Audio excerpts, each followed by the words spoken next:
everybody. Hey there, it's official. It is the Real Talk Live launch. A little bit delayed today, and I apologize about the craziness. Unfortunately, the special guest, hi Margaret.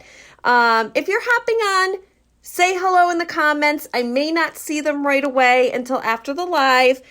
So if I don't reply, hi Matt. If I don't reply to anybody and their messages, I will as soon as the live is over. If you're catching the replay, make sure you type replay in the comments. And that way I can show you love and, thank you for being a part of this awesome experience. So yeah, I'm sorry about, it's, kind of late. I know I was hoping to be on earlier. Unfortunately, our special guest, Kate, we have to reschedule her, unfortunately, with her and her chronic illness. She is currently in the ER, at Samaritan Hospital. She's been very sick today, so she's got to take care of her. And, but she will be rescheduling. So I'm asking everybody to send Kate positive vibes, send her prayers, let her know that we love her, that we're thinking about her. And, we're going to be here when she's ready. And she's got a powerful story. And I am very excited that she wants, and she's going to be taking a part in, in this awesomeness. But yeah, today was definitely a wonky day. The reason I came up with the topic about confidence was I was very inspired and touched today when I was at a casting call, and thank you for letting me know, Marcella. If anybody else is having a problem hearing me, please let me know in the comments that there may be an issue with the sound. Marcella's having a hard time hearing me, so hopefully it's not something with my phone. Maybe now, if that makes any difference, I switched my sound on my ringer, but anyway, so I went to a casting call today for a fashion show that I'm on the committee for with a wonderful designer. Her name is Sylvia Robinson. And unfortunately, there was some miscommunication. Myself and about 20 other models were in the wrong part of the Empire State Plaza, and the OGS and state troopers had told us that there was nothing on the calendar, nothing was confirmed, and there was nothing else going on in the building, so we had to leave. And come to find out that they were just in the opposite end of the building. So some of the girls were able to figure it out and got to audition. But I did actually get a little, some positivity out of it. So I was a nervous wreck to go, even though I'm on the committee. I'm working with the designer and a, group of other women to help put this together for May of next year. And it's a great experience and a great opportunity. And I actually did a fashion show back earlier in May. And I did model for this designer. And she, asked if I was going to model. I wasn't sure.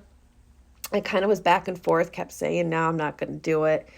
And, it was funny because I was talking with Gary and he said, why wouldn't you do it? And I'm like, I honestly, fear of being a rejection, the rejection of a casting call for a fashion show that the designer had already talked to me about modeling in, being around other models that are actually experienced and have done multiple fashion shows, multiple photo shoots. And for me, I don't necessarily classify myself as a model.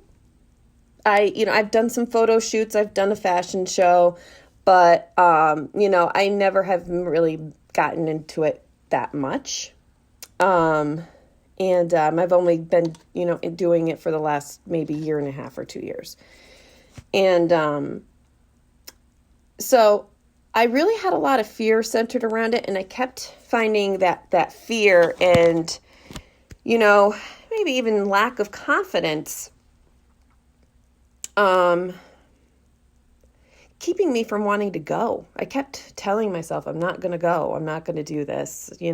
I'll stay on the sidelines and I'll stay in the back and and no one will have to see me. You know what I mean? No one, I don't have to do this. And, I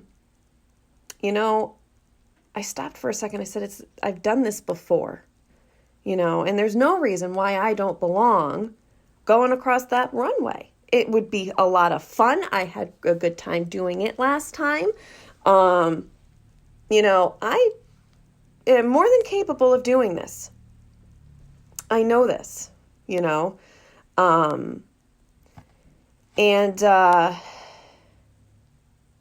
I said, I'm going to do it, and sometimes it's really about taking a deep breath and just moving forward, moving forward through the tunnel, even though that tunnel that you're going under, if you ever, I did a post about this before, if you ever been at a tunnel and you stopped and it looked a little, creepy trying to go through, because, maybe you're worried that it might collapse if you're going through it, or maybe the space is too narrow, so you're not worried there'll be enough space for another vehicle to come through if you're in your car. It's kind of, to me, I try to look at it as something similar to that. My cat is right behind my phone, so if you hear her jiggling and she's rubbing up against the phone right now, stop it, Sass. She may very well make a lot of noise, and you may actually end up seeing her face or her tail shortly. But for me, I look at things in that kind of concept. Like, I can stand here on the one side of this tunnel and be fearful of it collapsing, being fearful that I may not have enough room to get through, or I can have some faith in myself that I can do that. I can get to the other side of that tunnel safely. I can have faith that, based on what your beliefs are, that God or the universe, or whatever, you see as a higher power is going to get you through to the other side safely. So you take that chance and you go through that tunnel and you get to the other side, and you get there and you're in one piece. You're in one piece and you're safe, and you don't have a single scratch or bruise on you. And you want to know something? If you do get a little scratch or a little bruise, guess what happens with scratches and bruises? They heal. Sometimes there might be a little scar, but sometimes scars are a sign of survival. And that's just the way I try to look at things. So for me, I decided to cross through the tunnel, and I did not get scratched up and bruised. There was some miscommunication and a mishap, and we'll work that all out. But, I got there and I started talking to this 14-year-old girl who's getting into the fashion industry. She's done, I think, one casting call before. She's young, she's beautiful. And, so she said to me, how long have you been a model? And I said, well, sweetie, honestly, I said, I've only actually been modeling for about 1.5 years. I told her how I was 37 years old, and, I've only done this, I've only done some photo shoots and stuff like that. And I said, but I can remember being a teenager and wanting to model.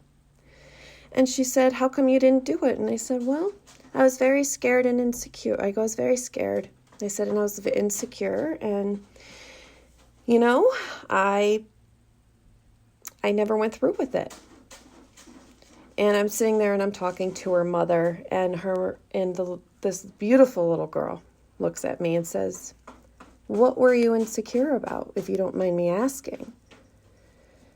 And I said, and I told her I didn't mind her asking me at all. And I said, well, sweetie, I was very fearful that I wasn't going to be good enough, that I didn't belong there. I said I didn't think that I was capable. I said I had a group of people that supported me and told me to go for it. And I said, and then I had some people that told me that I would never make it. And I listened to the people that told me that I would never make it. And I said, because that's what I wanted to hear. And I went with that. And I said, but you want to know what I found out? She said, what's that? And I said, after a long time, I started to believe in myself, and I started to know that I am capable and that I am enough. And I said, and I was able to do it. And I said, so always believe in yourself. And I'm going to tell you something. You are capable. You do belong up here. I said, you are worth it. And I said, and you are going to get up on that runway and you're going to strut your stuff and you are going to be great. I said, always believe in yourself. And, her mom was there, and, her mom was, very supportive of her. Her mom was encouraging of her. And, she said to me, she said, I had heard that. She said, you're very nice. And I've heard that, sometimes people in this industry aren't nice. And I said, honey, you're going to find that everywhere in life. And I said, but the thing is you got to be true to yourself and know who you are. And, it was kind of it was almost like I felt like I was talking to myself too.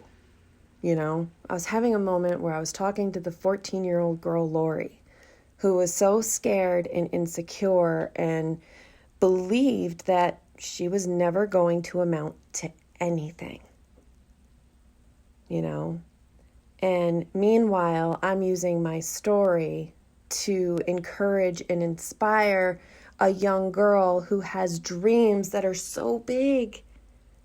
And I would love to see her succeed in that. And her mother looked at me and was like, I would love it if you talked to my oldest daughter, because we try to get her involved in these things. And she's so insecure that she never comes. And she showed me a picture of this beautiful girl. And she told, and she said that, she was telling me how she was an artist and things like that. And I said to her, I finally said to her, I was like, you said she's an artist, right? She said, yeah. I said, well, we also are going to have art displayed here. And if modeling isn't her thing, this would be a great way for her to get out of her comfort zone and show her talents in other ways. Me, I'm a self-taught artist. I never really painted before, except for at a couple paint and sips. And 2 years ago, I discovered that I had this talent because I went to a friend's house and I started painting. I was like, wow, this is actually a thing. This is really cool. So I started doing it, and I have made beautiful pieces of artwork, and it was a hidden talent that I didn't know about. And then I started posting them on social media, and people ended up loving it. And those are things that I would do to help get out of that insecurity and that fear. Like, even though I might have thought that painting was a piece of crap and I didn't like it, I would post it and someone would be like, I love it. And then they would purchase it. I've had so many things like that, so many experiences like that. But, for me, it's always been about, for the last several years, I've learned to just kind of try to shut that little voice up inside me that tries to tell me that I'm never going to succeed. I'm never going to be good enough. And do it anyway. No matter how fearful I am, I have taught myself to just do it anyway. And, it was such a gift to be able to be present in that moment and just be able to share a little something about myself with somebody. And, we ended up exchanging numbers afterwards. And, I really hope that this young lady becomes part of this fashion show, because she's a special one. She's a special one. And, and that was it's a beautiful experience. And I think that it's important for us to be able to be present for those moments when we can be able to enlighten the youth today. I mean, there's a lot of things in the media and in, you watch a movie or you go look at a magazine cover and there is a woman who is absolutely breathtaking and gorgeous and she's a size 2 and she doesn't have a single flaw on her face. And, we grow up in a society where it's embedded in our head that beauty is a certain way. And that's not even the case. Beauty is not necessarily size 2 with a perfect face. I go and I'll wash my face and you'll see every single flaw, every single little sun mark, pimple, mole. And you know what? I don't care because God made me this way for a reason. And I am it's taken me a long time to be comfortable in my own skin. Am I always comfortable in my own skin? No. This morning I wasn't comfortable in my own skin. But I said, forget it. I'm going to do it anyway. Because at the end of the day, there's no reason why I don't. There's no reason why I don't belong doing that, And so I have to tell myself the complete opposite of what my thinking is. And sometimes I do it in a mantra, and just keep repeating it over and over and over again. Because we have to retrain our brains, because a lot of times it's always about perception, and if we're perceiving ourselves to be in a negative light, we're not going to accomplish anything. We're not going to be able to get through our goals and our ambitions. There's a lot of things in my life that have terrified me, especially as of recently. Investing in a business, creating this group, there was a lot of fear centered around all of that, because there's these little things inside me that, are constantly going against what is my burning desire inside. And for years, I let those things inside my head shush down those burning desires, You spend a lifetime, you spend years of your life, feeling like you have to stay hushed and you have to stay quiet and not really be true to who you are or express who you are. A part of expressing who I am was coloring my hair blue and purple last year and not caring what a single person said, because you know what? I have that right. I have that right to be able to express myself the way I choose to, and to be able to have the confidence to not pay attention to the things in the background that are telling you that's not right, that's not okay. Who gives a shit? You know what I mean? If it feels right for you, that's what's important. And I think that once we get to that point where we're able to get through that tunnel, when we're able to trust our inner selves, that is exactly where the confidence starts to come, because we're not really going to care what Joe Schmo on the other side of the room is saying.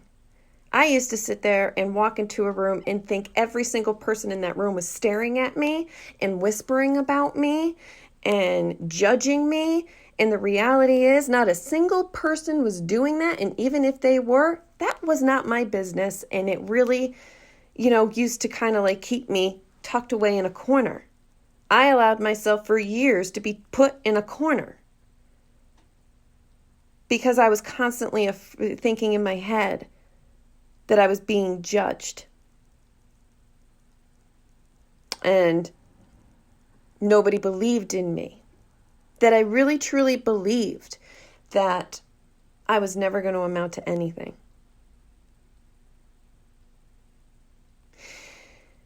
So it's taken a lot of time, and, like I said, I mean, I've mentioned this before. In my mirror in my bathroom, I have like little things that I've written down, little affirmations, things that sometimes I'll look at and read again to remind myself that I am a beautiful person, to remind myself that I am worth it. And like I said, sometimes I have to stop and I have to constantly have that mantra in my mind. You know what I mean? That going, you know what I mean? When I start to have that little voice inside me say, you're not going to be good enough, you turn around and say, oh, yes, I am. And you kind of just shove that little I'm not good enough aside, and you just keep on walking through. And like I was using that tunnel reference, you might walk through the tunnel and you might get scratched and you might get bruised. But those bruises and scratches heal. And just remember that even if you get a scar, that scar is a sign of survival.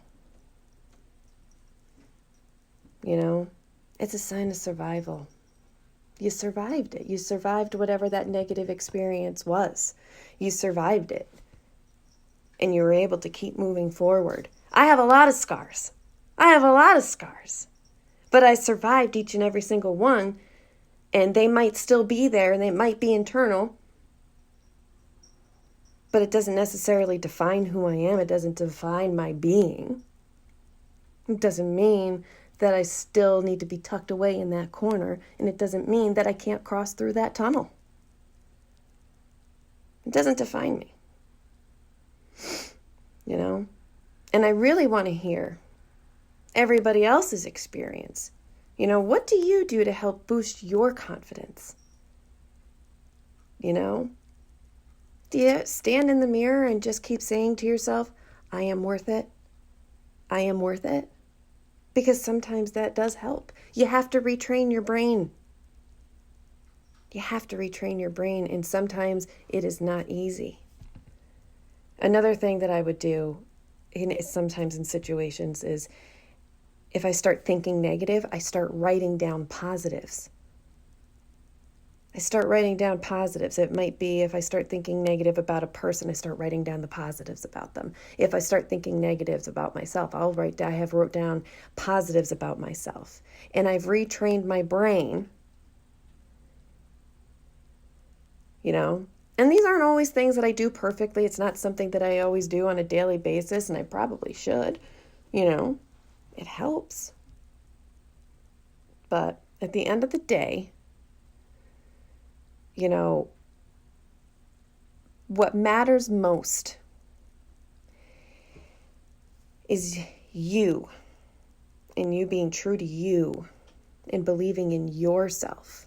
Because not everybody out there in this world is on your side. Not everybody in this world is going to agree with what you're doing. But it doesn't mean that you have to stop doing it. Because if I actually listened to people that said that maybe that like Real Talk Live wasn't a good idea, well, I would never do it. And this has been a passion of mine for a long time. So, well, my friends, it's been a long day, and I'm fighting a headache, and I need to get myself going to bed soon. So I am so grateful for those that have came on and watched this live. If you're watching it on the replay, please comment replay. Please, in the comments, tell me what you do to help with your confidence. Don't be afraid to message me and ask me questions or share with me privately. I definitely hope that you find this helpful in your day. I hope that, maybe something I said might have inspired you. If not, that's okay. Maybe, but I would love it if you shared your experiences, and, I would love it if if we all inspired each other So don't be afraid to comment below. What is it that helps you build your confidence? What is it that you do every day or once, to help get you through that tunnel? And, comment below. Say hello. Let me know that you're here and I will reply. And if you're catching the replay, like I said, type that replay in the comments. So thank you, everybody, for being on this first incredible launch. It wasn't what it was expected, but I think it went pretty damn well. So have a wonderful night. It is bedtime for me, and I love you all. God bless.